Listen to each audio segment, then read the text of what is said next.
Evangelho, domingo da quarta semana do tempo do Advento. O Senhor esteja convosco, Ele está no meio de nós. Proclamação do Evangelho de Jesus Cristo, segundo São Mateus. Glória a vós, Senhor.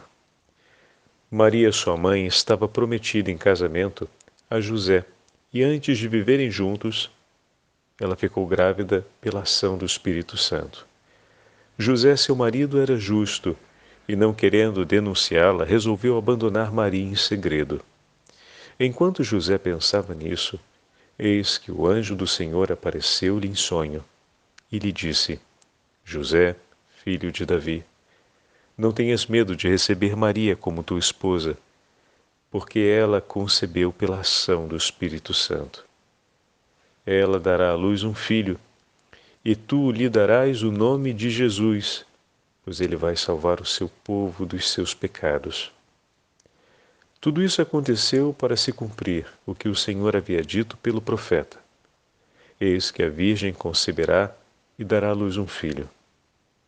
Ele será chamado pelo nome de Emanuel, que significa Deus está conosco. Quando acordou, José fez conforme o anjo do Senhor havia mandado e aceitou sua esposa. Palavra da salvação. Glória a vós, Senhor. Domingo da quarta semana do tempo do Advento, em nome do Pai, do Filho e do Espírito Santo. Amém. Queridos irmãos e irmãs, a Santa Liturgia nos dá hoje a graça de ouvirmos a narrativa do primeiro capítulo do Evangelho de São Mateus a respeito do nascimento de nosso Senhor Jesus Cristo. A narrativa de Mateus é bem mais enxuta, como nós vamos ver hoje, mas traz alguns elementos que são de grandíssima relevância para a nossa experiência de fé. Estamos praticamente no domingo que nos leva ao encontro da celebração do Natal. Estamos dentro daquela que é a novena de Natal. E também no dia de hoje, por antiga tradição, em Portugal se celebra a Nossa Senhora do Ó. Ó clemente, ó piedosa, ó doce sempre Virgem Maria. Essa festa, conhecida entre o povo português como Nossa Senhora do Ó, celebra, na verdade, o desejo de Maria, o desejo de milhares de gerações que suspiraram e suspiram pela vinda do Messias.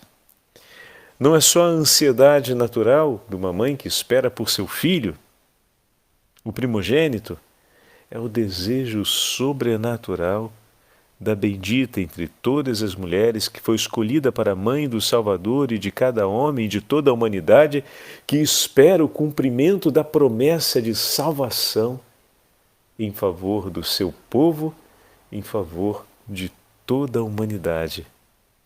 A mãe que espera ansiosa por beijar seu filho, por tê-lo nos braços, aquele que irá entregar sua vida pela salvação do mundo.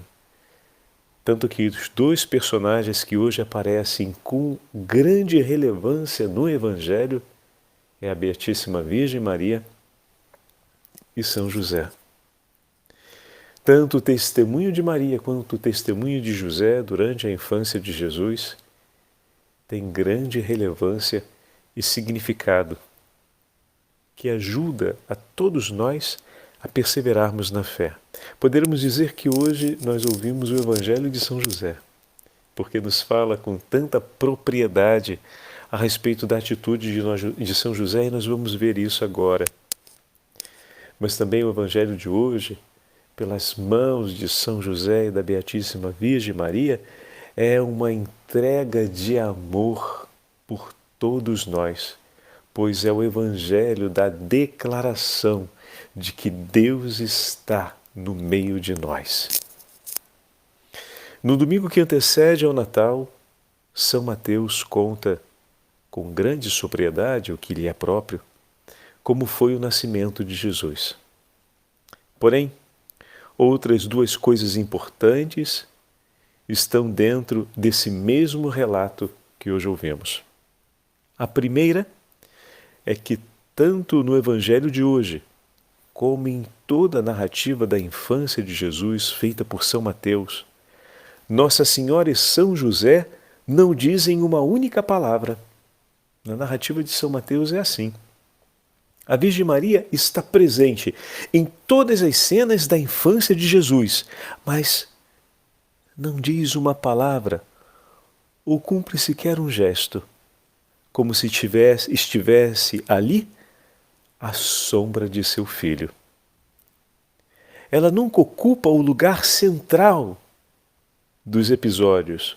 Sua posição é ao lado de seu filho, compartilhando sua situação, seu destino, sua perseguição, a rejeição que sofrerá e a aceitação por parte de muitos corações.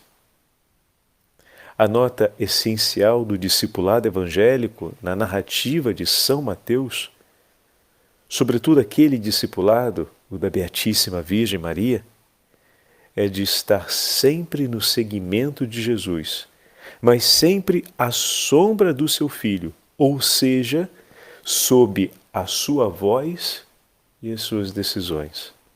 Maria não aparece dizendo uma única palavra ou cumprindo um único gesto, porque as suas palavras são as palavras de seu Filho. Os seus gestos são gestos de seu Filho. Onde seu Filho vai, a Virgem Santíssima ali está. As decisões do coração dele são as decisões do seu coração. As palavras do seu Filho são as palavras que iluminam a sua alma. Ela entrega o que dele recebeu. Tanto que no Evangelho de São João, nós vamos ouvir com clareza São João que escreve: fazei tudo o que ele vos disser. As palavras da Virgem Maria aos homens, nas bodas de Caná, fazei tudo o que ele vos disser. Então aqui estamos vendo agora o testemunho da Virgem Maria para nós. Estão percebendo a beleza do Evangelho de hoje? Vamos agora olhar para São José. São José também não diz uma única palavra, como ainda há pouco eu acenei. Ele aparece agindo, porém. Ele não diz uma única palavra, mas São José age no Evangelho de hoje, né? Nós vimos isso na narrativa de Mateus. Mateus nos conta dele a sua delicadeza de não criar algum tipo de difamação contra a Virgem Maria, mas de tomar sobre si o peso daquele momento difícil de ser entendido. Afinal, como já tive a oportunidade de falar em uma outra meditação, não se conhecia na história algo desse tipo.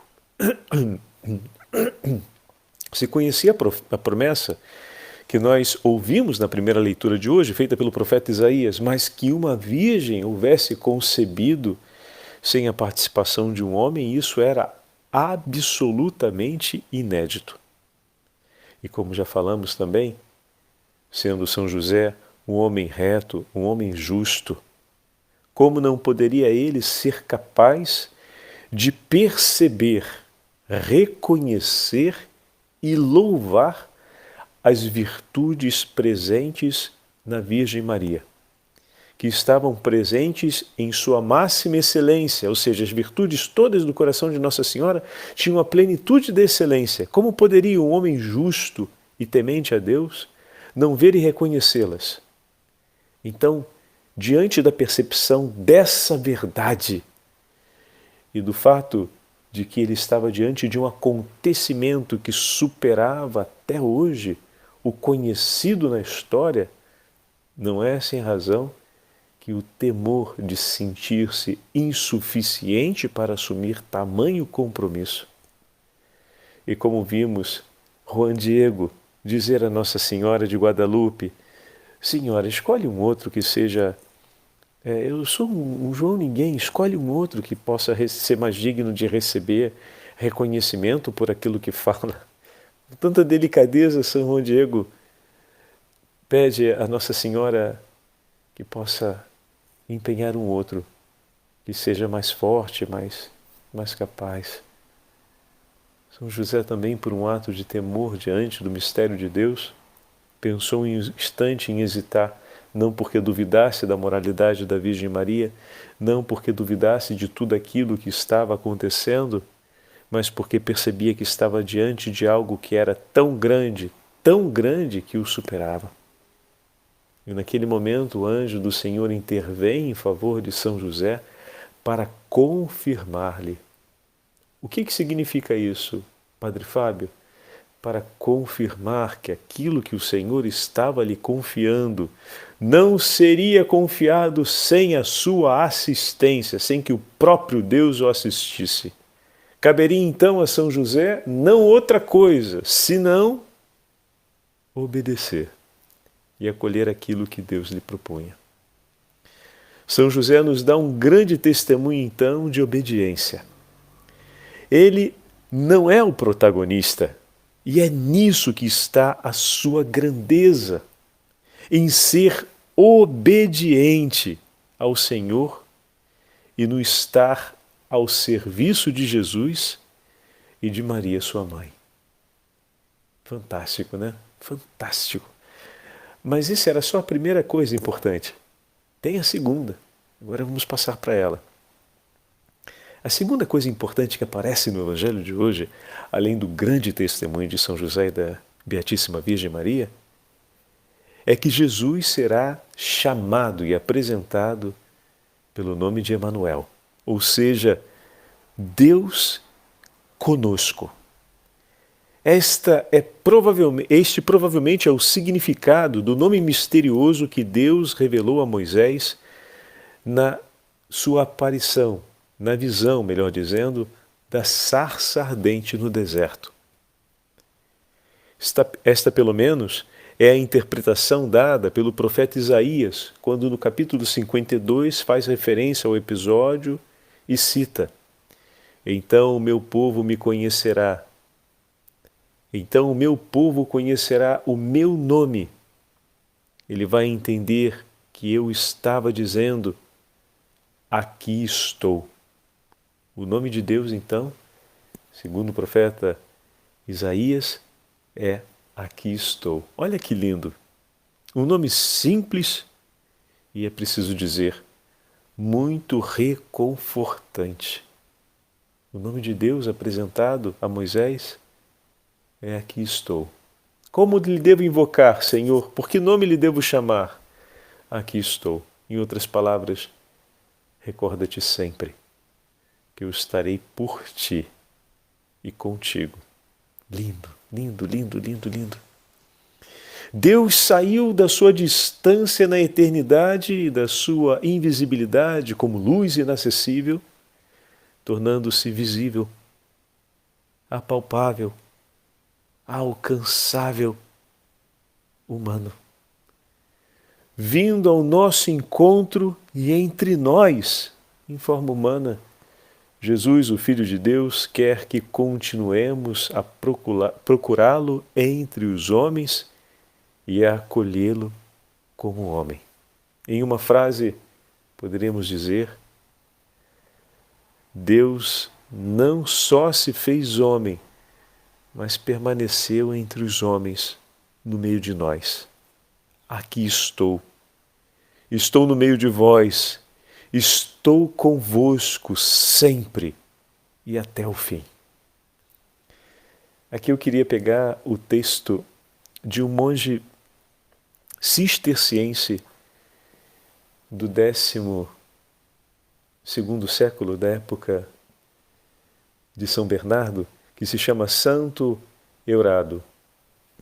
E ele escreve falando sobre a anunciação do Senhor, mas ele faz referência aos textos de Lucas e toma o tema do Emanuel, e sobre esse mesmo tema ele escreve esses parágrafos que são lindíssimos. Eu leio para vocês diretamente porque, ainda que seja um texto do 12º século, a delicadeza com a qual ele escreve rende esse texto atualíssimo em qualquer momento da história. Nós vamos sentir logo na composição do próprio texto.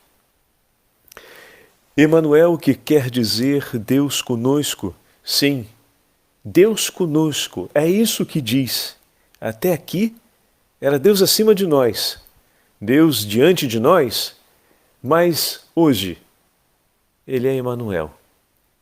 Hoje Ele é Deus conosco, na nossa natureza, e conosco na sua graça, conosco na nossa fraqueza, e conosco na sua bondade, conosco na nossa miséria, e conosco na sua misericórdia, conosco por amor, conosco por laços de família, conosco por ternura. Ele é o Deus conosco por compaixão. Sim, é o Deus conosco. Vós, filhos de Adão, não pudesseis subir ao céu para encontrar Deus, como diz o livro do Deuteronômio, mas Ele desceu do céu para ser Emanuel, para estar conosco. Veio para a nossa casa, para estar conosco. E nós esquecemos-nos de ir ter com Ele, para estar com Ele. Até quando, ó homens, sereis insensíveis de coração? Por que amais as coisas desse tempo, as vaidades, os prestígios e méritos? Por que procurais as coisas que nos trazem vãs consolações e são mentiras? Eis que chegou a palavra viva e verdadeira. Por que amamos tanto as coisas desse mundo? Quando eis que chegou a verdade, eis que o Senhor que tudo detém em suas mãos está conosco. Como poderíamos nós ignorar que aquele que tudo criou e veio ao nosso encontro não deveria ter a predileção e a prioridade do nosso coração? Eis que chegou Deus, o Senhor de tudo, e Ele veio para estar conosco. E como poderia Ele estar ainda mais contigo? Pequenino como eu, fraco, nu e pobrezinho como eu, em tudo como eu, tomando o que é meu e dando-me do que é seu, a mim que jazia como morto, sem voz e sem sentidos, com os sentimentos transviados, sem sequer a luz dos meus olhos conseguirem iluminar a alma dos meus sentidos, e eis que hoje Ele desceu do céu.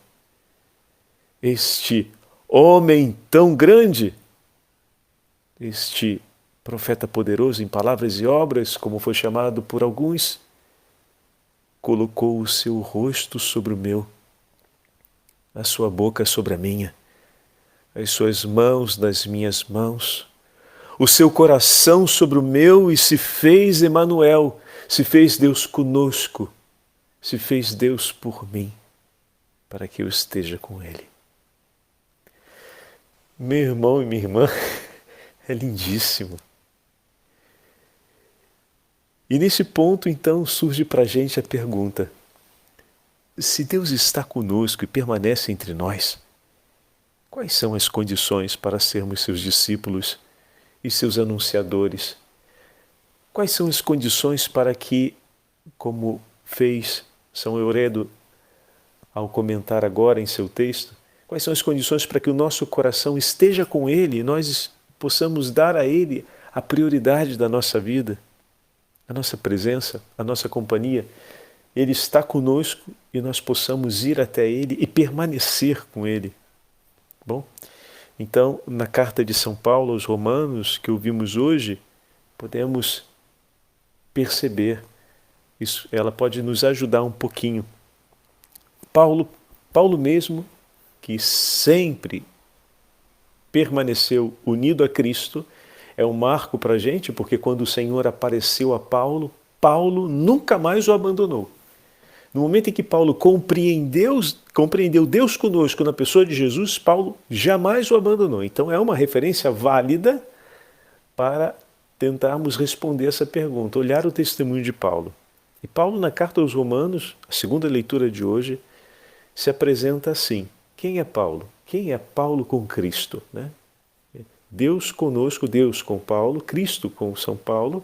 E quem é São Paulo com Cristo? Como ele se apresenta?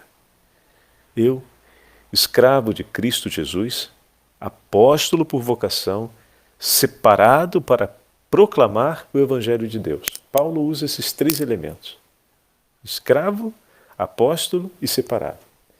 Ser escravo significa pertencer a Cristo em um comprometimento total e exclusivo com Ele. Não me comprometo com uma outra realidade. Me comprometo com o meu Senhor e sou exclusivamente dele. Ou seja, ter apenas um Senhor e Mestre, não muitos. Ter apenas uma tarefa, não muitas. Ter apenas uma palavra, a sua. Cumprir apenas um gesto. Aqueles que o meu Senhor cumpre. A minha escolha de gesto é o gesto de Cristo. Isso nos faz recordar quem? Nossa Senhora, que ouvimos no início da nossa meditação. Uma só palavra, um só gesto. Amai-vos uns aos outros, como eu vos tenho amado.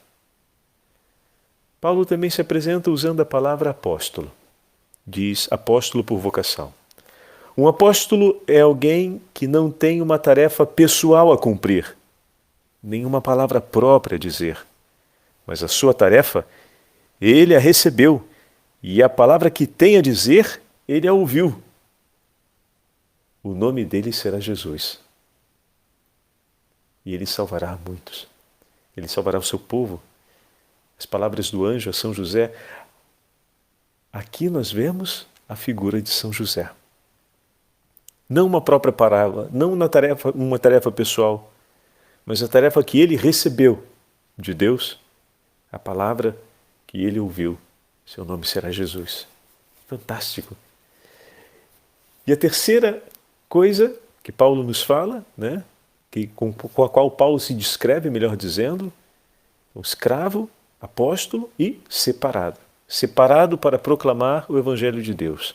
Ser separado para o Evangelho significa estar separado da lógica do mundo, onde triunfa a ambição por uma vida de satisfações para si mesmo.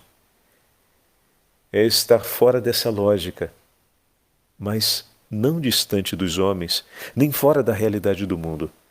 Separados pelo Evangelho, para estar mais próximos dos homens, proclamando o Evangelho, sempre com um coração pronto e disponível para levar a todos Cristo Jesus e para fazer com que todos permaneçam com Ele, pois Ele está no meio de nós. O Senhor esteja convosco, Ele está no meio de nós. Pela intercessão da Beatíssima Virgem Maria, São José e São Paulo Apóstolo, abençoe-vos o Deus Todo-Poderoso, Pai, Filho e Espírito Santo. Amém.